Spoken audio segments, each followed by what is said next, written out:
Teniente Gimo. Sa isang tahimik na baryo sa Visayas, may isang lalaking kilala sa pangalang Teniente Gimo. Siya ay isang iginagalang na leader, matapang, matalino, at maayos makitungo sa tao. Ngunit sa likod ng kanyang kabaitan ay mailihim siyang itinatago, siya raw ay isang alagad ng dilim. Isang araw, inanyayahan ng anak ni Teniente Gimo ang kanyang mga kaibigan mula sa lungsod upang magbakasyon sa kanilang baryo. Isa sa mga ito ay si Clarita, isang mabait at masayahing dalaga. Masaya ang pagtanggap sa kanila, may handang pagkain, kwentuhan at pagtatawanan. Pagsapit ng gabi, napansin ni Clarita na tila kakaiba ang paligid. Tahimik ang buong baryo at pakiramdam niya ay may mga matang nagmamasid sa dilim. Nang mahimbing na ang lahat, nagising siya sa kakaibang tunog. Maingat siyang tumingin sa siwang ng bintana at laking gulat niya sa kanyang nakita.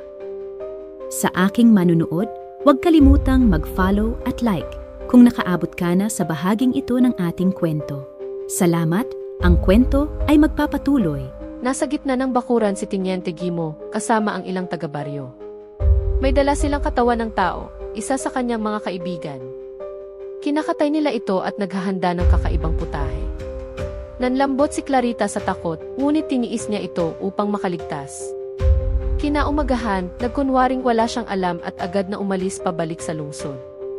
Pagbalik niya, ikinuwento niya sa mga tao ang kanyang karanasan.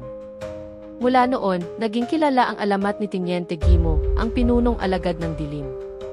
Sinasabing hanggang ngayon, ang kanyang baryo ay pinamumugaran pa rin ng mga nilalang ng dilim.